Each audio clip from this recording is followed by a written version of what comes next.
جھوٹی تصویریں، جھوٹا نکاح نامہ بنوا کر وہ جہان کو دے چکی تھی۔ تم سے پہلے بھی وہ ایک نکاح کر چکی ہے اپنے سوتیلے بھائی کے ساتھ، راتیں رنگین کر چکی ہے، اور تم پھر بھی اسے اپنی بیوی مانتے ہو۔ لعنت ہے ایسے رشتے پر۔ منہ سے بھڑکانے میں کامیاب ہو گئی تھی، تبھی تو آدھی رات کو اس نے رامین کو گھر سے نکال دیا تھا، وہ بھی جب اسے زندگی میں آئے ہوئے 3 دن ہوئے تھے۔ رامین کے ہونٹ کپ کپا رہے تھے۔ جہان کا غصہ دیکھ کر وہ کچھ بھی نہ کہہ پائی تھی۔ خاموشی سے اپنے 2 جوڑے بیگ میں ڈالے اور گھر سے نکل آئی۔ وہ خالی ہاتھ اس گھر میں آئی تھی اور خالی ہاتھ ہی چلی گئی تھی، جہاں وہ تھوڑی دیر بعد ہی نیلم کی سازش کے بارے میں پتہ چل گیا تھا۔ تب سے وہ پاگلوں کی طرح رامین کو تلاش کرنے لگا کہ کہیں پھر سے وہ نادرہ بائی کے کرندے یا اس کو سوتیلا بائی حسن سلطان اسے اپنے ساتھ نہ لے جائے، لیکن نہ جانے وہ کون سے کونے میں جا کے چھپ گئی تھی۔ لاکھ کوشش کے باوجود بھی اس کے بارے میں کچھ پتہ نہ چلا تھا۔ رامین اس رات سڑکوں پر بھڑکتی پھر رہی تھی جب 3 آوارہ لڑکے اس کے پیچھے لگ گئے۔ گھبرا کر وہ ایک درخت کے پیچھے چھپ گئی تھی، لیکن وہ لڑکے پاس ہی کھڑے تھے۔ شرم نہیں آتی تمہیں اس طرح کسی کو تنگ کرتے ہوئے کہ کس شیطان صرف ماں باپ کی اولاد ہو جو ایسے جانور پیدا کر کے انہوں نے سڑکوں پر چھوڑ دیے ہیں۔ کسی کی کڑک آواز پر وہ 3 لڑکے وہاں سے بھاگ گئے تھے۔ وہ ماریا تھی جو اپنی نوکری سے واپس آ رہی تھی، کسی سے نہ ڈرنے والی۔ پھر ماریا نے ہی اسے ہاسٹل میں کمرہ دلوایا اور نوکری بھی دلوا دی۔ وہ شکل سے ہی اچھے گھرانے کی لگتی تھی۔ جب ماریا کو اس کے ماضی کے بارے میں پتہ چلا تو اسے بہت دکھ ہوا، لیکن 2 مہینے بعد اس کی تربیت خراب ہونے لگی۔ پتہ چلا کہ وہ پریگننٹ ہو چکی ہے۔ ساتھ ساتھ نوکری کرنا اور اپنی حالت کا خیال رکھنا اس کے لیے مشکل ہوتا جا رہا تھا۔ یہ زندگی کے بھیانک دن بڑی مشکل سے گزرے تھے۔ ایک ایک پائی بڑی محنت سے جوڑ کر اس نے اپنی ڈلیوری کے لیے پیسے جمع کیے تھے۔ آخر وہ اتنی نفرت تم سے کرتا ہے تو تمہیں طلاق کیوں نہیں دی، اور کیوں اس کے بچے کو ضائع نہیں کیا؟ کیوں پیدا کر رہی ہو اس کے بچے کو جب وہ تم سے اتنی نفرت کرتا ہے؟ میں کیسے اس سے ضائع کر سکتی ہوں ماریا؟ یہ بچہ کسی گناہ کا نتیجہ نہیں ہے، بلکہ اس نے مجھ سے نکاح کیا تھا۔ اس کی پیدائش جائز ہے۔ میں کیسے اس کو مار سکتی ہوں؟ میں اس کے سہارے ہی اپنی پوری زندگی گزار لوں گی۔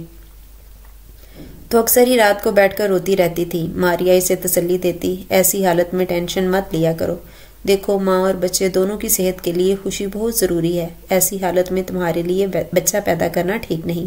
وہ اس کی بات پر آنسو بھری نظروں سے مسکرا دیتی، اور اسے کیا معلوم تھا کہ جیسے ہی ڈلیوری ہونے لگے گی تو جہان کا اس کا آمنا سامنا ہو جائے گا، اور آج وہ ہسپتال کے کوریڈور میں بیٹھا اس کی زندگی کی دعائیں کر رہا تھا۔ موٹا پیارا گپلو سے بچے کی پیدائش لگاری شاہ خاندان کے ہاں ہوئی تھی، لیکن ابھی کوئی بھی خوشیاں نہیں منا رہا تھا کیونکہ رامین کی حالت ٹھیک نہیں تھی۔ جہان پچھلی 2 راتوں سے نہیں سویا تھا۔ ماریا بھی دن رات رامین کی زندگی کی دعائیں کر رہی تھی۔ وہ جانتی تھی کہ اب اگر اسے ہوش آیا تو زندگی میں واپس لوٹی خوشیاں اس کا انتظار کر رہی ہیں۔ پھر ٹھیک 5 دن بعد اس نے اپنی آنکھیں کھولی تھی۔ آنکھیں کھولتے اس نے سب سے پہلے اپنے بچے کے بارے میں سوال کیا تھا۔ میرا بچہ کہاں ہے سسٹر؟ وہ ٹھیک تو ہے؟ اس کی آواز کپ کپا رہی تھی۔ نہایت ہی کمزوری محسوس کرتے ہوئے وہ اپنے آپ کو بے بس محسوس کر رہی تھی۔ نہیں جانتی تھی کہ وہ اس وقت شہر کے کون سے ہاسپٹل میں ہے۔ تبھی دروازہ کھول کر جہان شان اندر آیا، اور اس کی گود میں وہ گلابی سا بچہ جس کی چھوٹی چھوٹی آنکھیں اپنی ممتا کو تلاش کر رہی تھی۔ رامین کی آنکھیں پھٹی کی پھٹی رہ گئی تھی۔ جہان کو دیکھ کر وہ حیران تھی۔ اس کے چہرے کی مسکراہٹ، اس کی آنکھوں میں رامین کے لیے محبت تھی۔ تبھی جہان نے اس کے سامنے ہاتھ جوڑ دیے۔ کیا مجھے معاف کرو گی؟ میں نے رو رو کر خدا سے تمہاری زندگی کی دعائیں کی ہیں، اور دیکھو میری دعائیں رائگاں نہیں گئیں۔ وہ حیران تھی کہ وہ یہاں کیسے، اور یہ بچہ صرف رامین کا نہیں بلکہ ان دونوں کا ہی تھا۔ اس کی آنکھوں میں حیرانی تھی۔ ڈاکٹر نے کہا تھا کہ اسے سٹریس نہیں دینا، صرف خوش رکھا جائے۔ تبھی دروازہ کھول کر عالیہ بیگم، جہان کی چھوٹی بہن جیا اور اس کی بیسٹ فرینڈ جنید بھی اندر آیا تھا۔ بیٹا میرے بچے کو معاف کر دو، دیکھو اس نے تمہیں شہر کے ہر کونے میں تلاش کیا، مارا پھرتا تھا، نہ دن دیکھتا تھا نہ رات۔ میری بچی اسے معاف کر دینا، اس سے جو غلطی ہوئی ہے، لیکن اگر تم اسے معاف نہ کیا تو یہ جی نہ سکے گا۔ دادو نے اسے سمجھایا تھا۔ رامین آنسوؤں سے رو رہی تھی۔ ان سب کی آنکھوں میں بھی اس کے لیے محبت کی چمک تھی۔ جہان کی آنکھوں میں محبت کے ساتھ خوف بھی تھا کہ اگر رامین نے اسے معاف نہ کیا تو وہ سب کو ہنستے مسکراتے دیکھتی رہی، اور اس کے بچے کو لے کر خوب پیار کر رہے تھے۔ سچ میں وہ اس کا بچہ بڑا خوش نصیب تھا۔ اسے دنیا میں آتے ہی محبتیں نصیب ہو گئی تھیں۔ وہ رامین کی طرح بد نصیب نہیں تھا۔ پھر ہاسپٹل میں 6 دن گزارنے کے بعد جہان اسے اپنے ساتھ لے کر جا رہا تھا۔ ماریا قدم قدم پر اس کے ساتھ تھی۔ پھر اسے سرگوشی میں کہنے لگی، ارے واہ، مجھے معلوم نہیں تھا کہ تم اتنے بڑے بزنس ٹائکون کی بیوی ہو، ورنہ تم سے خوب فائدہ اٹھاتی۔ خیر اب بھی وقت نہیں گزرا۔ رمین نے ہونٹوں پر مسکراہٹ تھی، لیکن وہ دل ہی دل میں جہان سے ناراض بھی تھی۔ اسے دیکھتے ہی وہ منہ پھیر لیتی تھی۔ وہ تو اسے معاف بھی نہیں کرنا چاہتی تھی، لیکن عالیہ بیگم کے جڑے ہوئے ہاتھ، ڈیڈی کا سر پہ درا ہاتھ اور دادوں کی التجا نے رمین کو اسے معاف کرنے پر مجبور کر دیا تھا۔ پھر جنید نے بھی اسے سب بتا دیا تھا۔ یہ سب نیلم کی سازش تھی۔ بابی وہ آپ دونوں کو الگ کروانا چاہتی تھی۔ اگر ایسی تصویریں کوئی بھی مرد دیکھتا تو لازمی سے دھوکہ ہو جاتا۔ آج کے دور میں ایڈیٹنگ بہت آسان ہے، لیکن پھر بھی میں نے جہان کو وہ بہت ساری باتوں کی سزا ملی۔ جب وہ گھر پہنچے تو بہت ہی شاندار استقبال ہوا تھا۔ گھر کی کھوئی ہوئی خوشیاں واپس لوٹ آئی تھیں۔ یار اب معاف بھی کر دو، کتنا تڑپاؤ گی؟ ننا اذان 2 مہینے کا ہو گیا تھا، لیکن رمین نے ابھی تک اس سے بات چیت کرنا شروع نہیں کی تھی۔ اسے دیکھتے ہی وہ خاموش ہو جاتی۔ پھر اس دن جہان نے کان پکڑ کر معافی مانگی تھی۔ میں آپ کو معاف کر دوں، لیکن کیا آپ میری ان اذیت، ان تکلیفوں کا ازالہ کر سکتے ہیں جو میں نے اس دوران جھی لی ہیں؟ اگر ماریا جیسی سہیلی میرے ساتھ نہ ہوتی تو شاید زندگی میرے لیے موت کے برابر ہوتی۔ وہ خوب سناتی، پھر آخر کب تک ناراض رہتی۔ اس نے بھی جہان کو معاف کر دیا تھا، کیونکہ جانتی تھی کہ دنیا میں جو مضبوط سہارا ہے وہ اللہ کے بعد اس کے سوا کوئی نہیں ہے۔ 1 سال بعد وہ اپنے بیٹے کی سالگرہ منا رہی تھی۔ ماریا اس کے لیے خاص طور پر برتھ ڈے پارٹی میں انوائٹ کیا تھا۔ کالے رنگ کی ساڑی میں وہ بہت خوبصورت لگ رہی تھی۔ کیا خیال ہے ایک اور بچے کی پلاننگ نہ کر لیں؟ جہان نے اس کے کان میں سرگوشی کی تو رمین نے دونوں ہاتھوں سے اسے دھکا دے دیا تا۔ جی نہیں، کوئی ضرورت نہیں۔ اس کے گال دہک رہے تھے۔ جہان نے اسے خود میں سمیٹ لیا تھا۔